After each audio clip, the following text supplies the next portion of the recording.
నమస్తే, నేను సిరి. హైదరాబాద్లో అయితే ఇక్కడ చలి అయితే ఎక్కువ పుట్టట్లేదు, ఎండలే కురుస్తున్నాయి. అయితే ఈ ఎండల కాలంలో అంటే ఈ ఎండ వల్లనేమో ఏమో తెలియదు కానీ మంచు ఫ్యామిలీలో అయితే మంటలు అయితే స్టార్ట్ అయిపోయినాయి మొత్తానికి. అంటే ఏం జరిగిందో తెలీదు. ఇన్ని రోజులైతే మంచు ఫ్యామిలీ అంటే ఒక డిసిప్లిన్కి అయితే ఆదర్శంగా ఉండేది. అంటే వాళ్ళని ఎంత ట్రోల్ చేసినా కూడా ఆ ఫ్యామిలీ గురించి అయితే డిసిప్లిన్ అని చెప్పేసి మాట్లాడేటోళ్ళు. ఎంత ట్రోలింగ్ అయినా కూడా వాళ్ళు కలిసిమెలిసి బాగా ఉన్నారని చెప్పేసి ఒక అందరూ అనుకునే వాళ్ళు, ఇండస్ట్రీలో కావచ్చు బయట కావచ్చు. కానీ ఈ గత 4-5 రోజుల నుంచి చూస్తే వీళ్ళు కూడా అందరిలాంటి ఫ్యామిలీయే, వీళ్ళు కూడా ఆస్తుల గురించి కొట్టుకున్న బాపతే అని చెప్పేసి అంతా తేటతెలం అయిపోయింది. మొత్తానికైతే ఈ పంచాయతీ అయితే మౌనిక, ఎవరైతే మనోజ్ వైఫ్ మౌనిక ఉందో వాళ్ళ అక్క అఖిలప్రియ దగ్గరికి అయితే ఈ పంచాయతీ పోయిందని తెలుస్తుంది. మరి ఆమె ఎట్లా స్పందించింది ఏంటి అనే అంశాన్ని ఇప్పుడు మనకి తెలియజేయడానికి మనతో పాటు ఉన్నారు ప్రముఖ సీనియర్ జర్నలిస్ట్ దుర్గా కుమార్ గారు. నమస్కారం సార్. నమస్కారం మా సిరి, మన వీక్షకులు కూడా. సార్, ఇప్పుడు చూస్తుంటే హైదరాబాద్లో హాట్ టాపిక్, చలికాలం అయ్యే కాబట్టి హాట్ టాపిక్ అనమాట. అంటే నేను నవ్వుతూ మాట్లాడుతున్నాను కాదు కానీ సార్, చాలా బాధ అవుతుంది. ఎందుకంటే వీళ్ళ గురించి మాట్లాడుకుంటే ఫస్ట్ డిసిప్లిన్ అని చెప్పి మాట్లాడతాం, క్రమశిక్షణ, మేము ఇట్లా ఉంటాం అట్లా ఉంటాం, విద్యా సంస్థలు ఉన్నాయి, అరే ఎవరు చేయండి ఈయన చేస్తున్నాడు అని చెప్పేసి చాలా గొప్ప అనుకునే వాళ్ళం. కానీ ఈ రోజు చూస్తే మిడిల్ క్లాస్లో అవే ప్రాబ్లమ్స్ ఉంటాయి కాదనట్లే, కానీ వీళ్ళలో కూడా ఇదే ప్రాబ్లం ఉంది. వీళ్ళు కూడా ఇట్లనే ఆలోచిస్తారా, అందరిలాగానే ఆలోచిస్తారా అని చెప్పేసి అయితే అర్థమైంది. సో ఈ పంచాయతీ అయితే ఇప్పుడు మళ్ళీ ఆలగడ్డకి పోయి కూర్చున్నదని కూడా అర్థమవుతుంది. ఇక్కడ నుంచి ఆలగడ్డకి అక్కడ అఖిలప్రియ దగ్గరికి పోయిందని తెలుస్తుంది. మరి ఆమె ఎట్లా దీని మీద రియాక్ట్ అయ్యింది, మరి దీనికి ఒక ఎండ్ కట్ పడే అవకాశం ఉందా, లేకపోతే ఇది ఇంకా కొనసాగే అవకాశం ఉందా? ఇప్పుడు ఆలగడ్డ వెళ్ళటానికి ఇప్పుడు మౌనిక ఎవరమ్మా, అఖిలప్రియకి చెల్లెలు. అవును సార్. కాబట్టి ఒక చెల్లెలు కాపురం, ఇప్పుడు ఇందులో ఈమె కూడా ఒక కీలక పాత్రధారి అని మోహన్ బాబు గారు పోలీస్ స్టేషన్లో ఫిర్యాదు చేశాడు. నా కోడలు నా కొడుకుని రెచ్చగొట్టి వీళ్ళిద్దరూ కలిసి మౌనిక మూలాన తనకు ప్రాణహాని ఉందని కూడా చెబుతున్నాడు. అందులో ఇంకోటి ఏంటంటే వీళ్ళది ఫ్యాక్షన్ ఫ్యామిలీ. అంటే మోహన్ బాబు ఏమి సాత్వికుడు అనే చెప్పటం లేదు, కానీ అంతకన్నా కూడా వీళ్ళది పొలిటికల్ ఫ్యాక్షన్ ఫ్యామిలీ. కాబట్టి సహజంగా ఎంత ఆడపిల్ల అయినా కూడా ఈ భూమా నాగిరెడ్డి గారి అమ్మాయి శోభా నాగిరెడ్డి కూతురు. శోభా నాగిరెడ్డి గారు ఫ్యాక్షన్ ఇష్టాన్ని నేను చెప్పను, కానీ ఆ కుటుంబంలో కోడలుగా వచ్చింది. తర్వాత వాళ్ళ తండ్రి గారు కూడా ఎస్వి మోహన్ రెడ్డి గారిని ఆయన కూడా ఎమ్మెల్యేగా మినిస్టర్గా కూడా చేశాడు. వాళ్ళ మేనమామ కూడా, ఈ మేనమామ కూడా ఎమ్మెల్యేనే. ఇటు అటు కూడా రెండు రాజకీయ కుటుంబాలు, రెండు ఫ్యాక్షన్ కుటుంబాలు కూడా. కాబట్టి ఇప్పుడు మోహన్ బాబు గారు కొంత ఏజ్ ఫ్యాక్టర్ కూడా ఆయన పెరిగింది.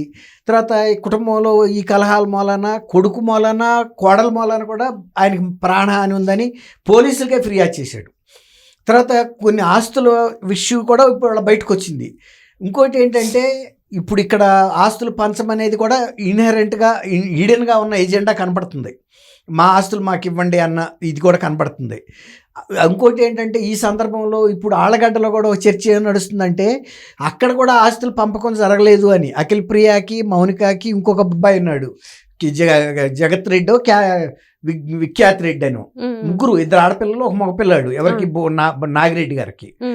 వీళ్ళ ఆస్తులు ఏమైందంటే అసలు భూమా నాగిరెడ్డి గారు కూడా 2017లో సడన్గా మాసు హార్ట్ అటాక్తో చనిపోయారు. ఆయన కూడా ఫ్యాక్షన్, పంచాయతీలు, సెటిల్మెంట్లు ఇవన్నీ చేసేవాడు. వాళ్ళకి సంబంధించిన కొండాపూర్లో ఒక చాలా పెద్ద ప్రైమ్ ప్రాపర్టీ కూడా ఆ తర్వాత వివాదాల్లో ఇరుక్కోవటం, తెలంగాణకు చెందినటువంటి వేరే వాళ్ళు, ఒక లాయర్కి సంబంధించిన కుటుంబం వాళ్ళు ఇది మాదని వెళ్ళటం, అప్పటికి ఆయన లేడు. అంటే ఇక అప్పుడు దాన్ని వీళ్ళు అంత ఎఫెక్టివ్గా కూడా ట్యాకిల్ చేసుకోలేని పరిస్థితి. అట్లా కొన్ని ఆస్తులు కూడా వాళ్ళకి సంబంధించినవి కూడా తర్వాత వాళ్ళు పోవటం వలన తర్వాత ఏమో 2014లోనేమో ఈమె చనిపోయారు, శోభా గారు, ఒక కారు యాక్సిడెంట్లో, ఫ్యాటల్ యాక్సిడెంట్. ఇద్దరు సడన్గా చనిపోయారు, చిన్న ఏజ్లో చనిపోయారు. నిజానికి అప్పుడు అఖిలప్రియ గారు ఎమ్మెల్యే కూడా కాలేదు. ఆ తర్వాత తండ్రి కూడా చనిపోయిన పరిస్థితుల్లో, ముందు తల్లి చనిపోయింది, తండ్రితో కూడా చనిపోయిన పరిస్థితిలో ఫోర్స్ఫుల్గా ఆ ఫ్యాక్షన్ని కాపాడుకోవడానికి తమ వర్గాన్ని ఆ రాజకీయాల్లోకి రావాల్సిన పరిస్థితి. చిన్న అమ్మాయి, ఆడపిల్ల, అప్పుడు పెళ్లి కూడా కాలేదు, అయినా కూడా రాజకీయాల్లోకి వచ్చి ధైర్యంగా నిలబడింది.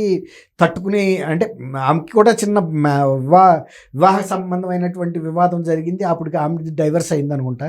అవన్నీ చిన్న ఇష్యూస్, మనకి అవి పెద్ద ఇష్యూస్ కాదు. కాకపోతే ఏంటంటే ఇప్పుడు ఆళ్ళగడ్డలో జరుగుతున్న చర్చ ఇవాళ ఈ అమ్మాయి మౌనికకి సంబంధించి అక్కడ కూడా నా ఆస్తి నాకు ఇవ్వమని అడుగుతుందని, అఖిల ప్రియ ఏమో ఇంకా పట్టించుకోవట్లేదని, అంటే ఒక క్లారిటీ లేదు. జగత్ అని విఖ్యాత్ అని వీళ్ళకి తిరుపతిలో కూడా థియేటర్స్ ఉన్నాయని చెప్తున్నారు, ట్విన్ థియేటర్స్. వాటితో పాటు ఇంకా కొన్ని ఆస్తులు ఉన్నాయి, తర్వాత కొన్ని క్లియర్ ప్రాపర్టీస్ కూడా ఉన్నాయి, భూములు ఉన్నాయి, ఇళ్ళు ఇవన్నీ కూడా ఉన్నాయి. హైదరాబాద్లో కూడా కొన్ని ప్రాపర్టీస్ ఉన్నాయి, ఇళ్ళు అవన్నీ ఉండుంటాయి. ఆమె ఆర్టీసీ చైర్పర్సన్గా చేసింది, చాలా ఉన్నత పదవులు కూడా చేసింది. నాగిరెడ్డి గారు ఎంపీగా చేశారు. అయితే వీళ్ళు పెద్ద రాజకీయ అవినీతి చేశారని అయితే ఎవరు చెప్పలేరు. కాకపోతే ఏంటంటే కొన్ని సెటిల్మెంట్స్ ఇలాంటి వాటిలో మరి నాగిరెడ్డి గారు ఆ ప్రాంతంలో, నంద్యాల ప్రాంతంలో మరి ఒక ఫ్యాక్షన్ లీడర్ కాబట్టి కొంత సెటిల్మెంట్లు అయితే చేసేవాడు. అవి కూడా పూర్తిగా వీళ్ళ ఫ్యామిలీకి అందలేదు. కాబట్టి ఇవాళ అఖిల ప్రియ గారు ఈ పరిస్థితుల్లో ఆస్తులు పంచడానికి ఆమె అంత సుముఖంగా లేదని చెప్తున్నారు. ఆమె కూడా కొంత క్లారిటీ లేదు. మొన్న 5 సంవత్సరాలు పవర్లో లేకపోవటం, తర్వాత ఇంకోటి ఏంటంటే ఆమె గతంలో చేసుకున్న భర్త కూడా జగన్మోహన్ రెడ్డి గారికి మేనమామ కొడుకే అనుకుంటాను, చాలా దగ్గర బంధుత్వం ఉంది. అట్లా కూడా రిలేషన్స్ స్ట్రెయిన్ అయ్యి ఉన్నాయి. ఈ పరిస్థితుల్లో తను అక్కడ ఎస్టాబ్లిష్ అవ్వటానికే చాలా స్ట్రగుల్ పడాల్సి వచ్చింది.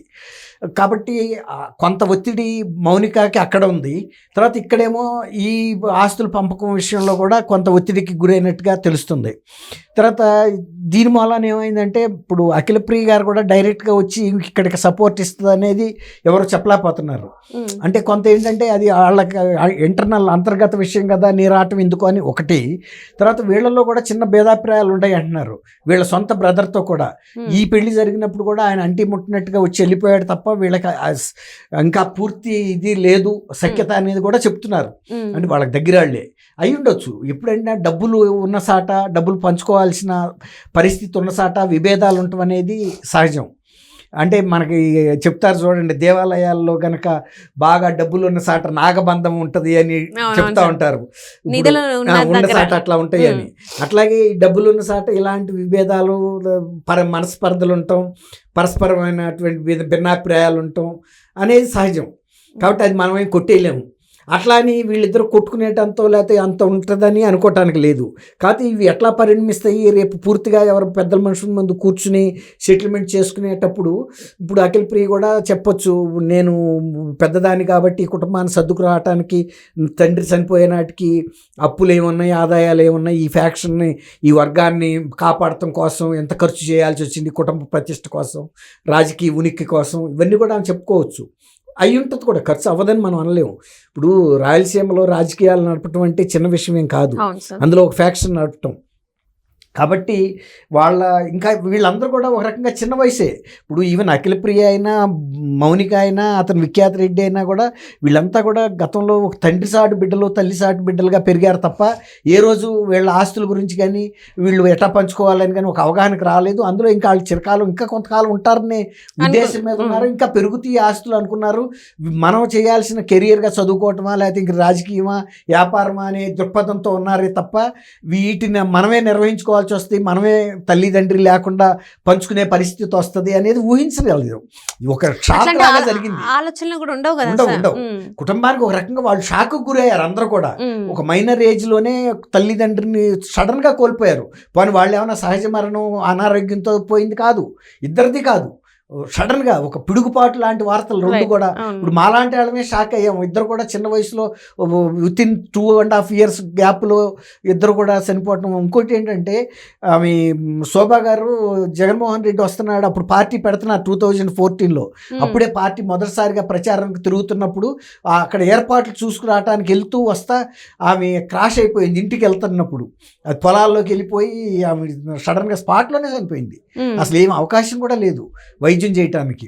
అట్లాంటి పరిస్థితిలో కొంచెం మౌనిక అయినా కూడా కొంత మానసిక ఒత్తిడిలో ఉంటారు. అటు ఆస్తి రాలేదు, తర్వాత ఇప్పుడు ఏదైనా సొంత వ్యాపారాలు చేయాలంటే ఇటు మోహన్ బాబు గారు కూడా ఎంత ఫండ్స్ ఏమి రిలీజ్ చేయడు కదా. ఇప్పుడు ఆయన సాటుగా వీళ్ళని కాపాడదామని చూశాడు, అంటే నేను ఇంటి పెద్దగా ఉండి ఇంటి నిర్వహణ అంతా నిర్వహిస్తానని. కానీ ఎందువల్ల దురదృష్టవశాత్తు మరి విభేదాలు వచ్చినాయి. ఇక ఇప్పుడు ఒక రకంగా బయటికి వెళ్ళి ఆ స్థాయిలో మెయింటెనెన్స్ చేసి బతకాలంటే కూడా ఒక రకంగా ఇబ్బందికరమైన అంశమే. ఎందుకంటే ఇద్దరి కెరియర్ కూడా అంటే పూర్తిగా సెటిల్టీ లేదు. అవును. ఇక్కడ అఖిల ప్రియ గారు చూసినా కూడా అంటే తను ఒక వార్త ఏంటంటే ఎలక్షన్స్ టైంలో చాలా మందికి డబ్బులు ఖర్చు చేయడానికి తన దగ్గర డబ్బులు లేవన్న వార్త కూడా విన్నాం మనం. సో ఇప్పుడు ఆస్తి పంపకాలు అంటే తన దగ్గర లేకపోవచ్చు. అండ్ ఇక్కడ చూస్తున్నట్టయితే మనోజ్ గారు సినిమాలు కూడా ఏం లేవు, మన మౌనిక కూడా తనేం జాబ్ చేస్తున్న పరిస్థితులలో లేదనుకుంటా. సో ఇట్లాంటి టైంలో ఈ డబ్బు సమస్య ఇప్పుడు వచ్చి పడిందేమో అనిపిస్తుంది. మరి దీనికి ఇంకా ఎండ్ కార్డ్ పడదంటారా? ఎండ్ కార్డ్ అంటే ఇప్పుడు ఒక సహజమైన పరిణామం ప్రకారం ఇప్పుడు ఇక్కడ పోలీసులు కూడా ఇంటర్ఫీర్ అయ్యారు. ఇప్పుడు ఆయన కూడా హాస్పిటల్ పాలయ్యాడు. కొంత మళ్ళీ రీథింకింగ్ వస్తుంది, ఎవరికి మోహన్ బాబుకి వస్తుంది. ఇప్పుడు ఆల్రెడీ ఈయనకి వాళ్ళ అబ్బాయి పేరేంటి, విష్ణు కదా, పెద్దతని పేరు విష్ణు, చిన్నతను మనోజ్ కూడా ఇప్పుడు కొంచెం రీథింకింగ్ లో పడ్డాడు. ఇప్పుడు నిన్న జరిగిన సంఘటనకి ఆయన క్షమాపణ చెప్పాడు. తండ్రి తరపున, తల్లి తరపున, కుటుంబం తరపున, అన్న తరపున, చెల్లి తరపున, మౌనిక తరపున. అంటే కొంత రియలైజేషన్ వచ్చింది. మనం ఇవన్నీ కూడా పెర్స్పిటేట్ అయిపోయినాయి. అనుకున్నది ఒకటి, అయ్యింది ఒకటి. ఇప్పుడు కుటుంబం నుంచి అవపంగా తండ్రిలో కేసులో ఇరుక్కున్నాడు, జర్నలిస్టులతో పెట్టుకున్నాడు. ఇలాంటి ఊహించని పరిణామాలు. అవతల పోలీసుల దగ్గర పరపతి పోయింది, సానుభూతి పోయింది. ఇక ఎప్పుడు కూడా వాళ్ళని ఇంకా గతంలో లాగా ట్రీట్ చేయలేక వీళ్ళు ఒక థ్రెట్ గా ఉంది లా అండ్ ఆర్డర్కి, వీళ్ళ ఫ్యామిలీ ఇష్యూ అని అట్లా కూడా పరపతి పోయింది. సినిమా రంగంలో కూడా ఇవాళ రేపు ఇంకా ఎవరు పెద్ద వాల్యూ ఇస్తారు? ఇప్పుడు తన సొంత కుటుంబంలోనే ఈ పరిస్థితి చూస్తే, ఒకప్పుడు నేను మోనార్క్ అన్న వ్యక్తి మోహన్ బాబు గారు మొన్న మాట్లాడుతున్నాడు, నిస్సహాయంగా మాట్లాడుతున్నాడు. ఎవరో పెద్దవాళ్ళు ఫోన్లు చేయటం వలన పోలీసులు కూడా నాకు న్యాయం చేయలేని పరిస్థితి వచ్చింది అన్న తీరుగా మాట్లాడాడు. ఆయన ఎప్పుడు అంత దిగజారి మాట్లాడలేని పరిస్థితి మనం చూడలేదు. ఆదేశంగా మాట్లాడేవాడు. అలాంటిది ఇవాళ ఆయన మీద కూడా ఎవరో పెద్దవాళ్ళు ఫోన్లు చేస్తే నేను కూడా నిస్సహాయుడిని అయిపోయానన్న తీరులో మాట్లాడాడు. అట్లా ఈ కుటుంబంలో ఇప్పుడు అట్లాగే తన అక్క అఖిల ప్రియతో కూడా మరి ఆస్తులకు సంబంధించి వాళ్ళందరూ కూర్చున్నప్పుడు మీరు అన్నట్టు అప్పులు, ఆదాయాలు, ఆ తర్వాత జరిగిన పరిణామాలు, ఖర్చులు పెట్టినప్పుడు ఒక రకంగా ఈమెకి మౌనికి కూడా కొంత షాక్ గురవుతుంది. ఏదో అనుకుంటే అక్కడ ఏదో అంత ఉండకపోవచ్చు కూడా. చాలా మంది వాళ్ళిద్దరూ సడన్ గా చనిపోవడంతో మధ్యవర్తులు బోల్డ్ మంది వీళ్ళ ఆస్తులు, బినామీ పేర్లతో ఉన్న ఆస్తులు తీసేసుకున్నారు. తెలుసు, అప్పుడు చాలా వార్తల్లో కూడా ఎక్కినాయి. అంటే ఫ్యాక్షనిస్టులనే బకరా చేశారా అనే వార్తలు కూడా వచ్చినాయి. అంటే ఒకప్పుడు మరి శాసించారు, వాళ్ళ ఆస్తులు ఆక్రమిస్తే వచ్చి వాళ్ళు అక్కడ నిలబడగలిగిన వ్యక్తులు కూడా లేరు. ఇవన్నీ కూడా కాలమే కొంత తీర్పు చెప్తుందమ్మా. Right sir, thank you so much. Thank you అమ్మా సిరి.